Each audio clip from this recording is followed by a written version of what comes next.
तो ये रोटियां मक्का की है, तो उसको अच्छे से गर्म पानी डाल के अच्छे से मैश कर लिया है, तब जाके ये रोटी बन पाती है।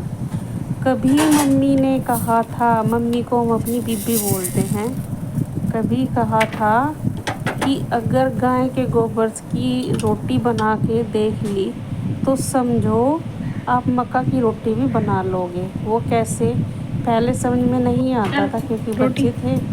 अब समझ में कैसे आने लगा जब रोटी बनाने लगे मक्का की।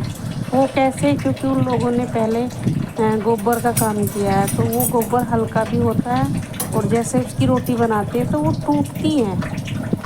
तो उस वजह से उन्होंने बोला था कि ऐसे ही मक्के का आटा आप गूंदोगे, रोटी बनाओगे तो वो भी वैसे ही टूटेगी।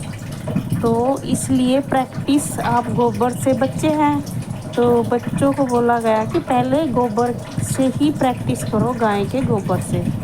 तो हम छोटे थे तो हम ऐसे ही बना के देखते थे रोटी कि भाई ऐसे क्यों बोला गया। तो हमने जैसे रोटी बनाई तो टूट टूट के नीचे ही गिरती थी।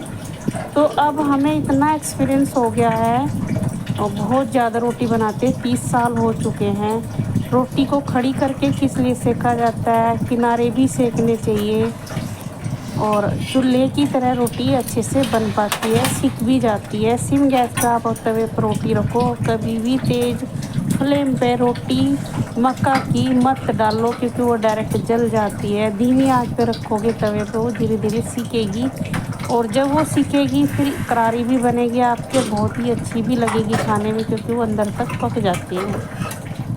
तो मैं इस रोटी को ऐसे ही सेक रही हूँ, किनारे सेके हैं पहले, फिर बीच में सेक रही हूँ धीरे धीरे धीरे धीरे। तो ऐसे ही रोटी बनती है।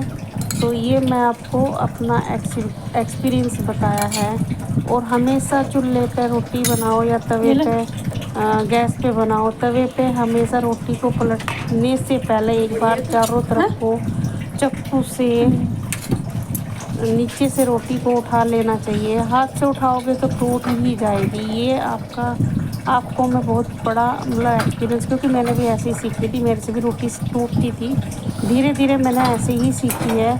धीरे धीरे चारों तरफ को चाकू से मैं इसको रोटी को उठाती हूँ, फिर पलटती हूँ, तब मेरी रोटी बन पाती। कच्ची रोटी भी मत पलटना क्योंकि कच्ची भी टूट जाती है। एक रोटी मैंने इसमें बाजरे की बनाई है, ये मैंने इसलिए आपको दिखाई है एक थाली।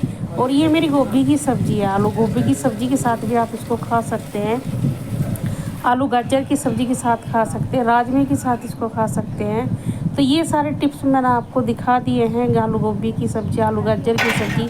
और साग तो है ही फेवरेट, आप लोगों को पता ही है, साग तो महान है मक्की की रोटी के साथ में, बाजरे की रोटी के साथ में। तो ये सबसे फेवरेट खाना जो होता है ये साग के साथ ही बनता है। तो वैसे आप सूखी सब्ज़ी के साथ में घी लेके, रोटी पे मक्खन लगा के, दही लगा के अच्छे से खा सकते हो, बहुत ही टेस्टी लगता है।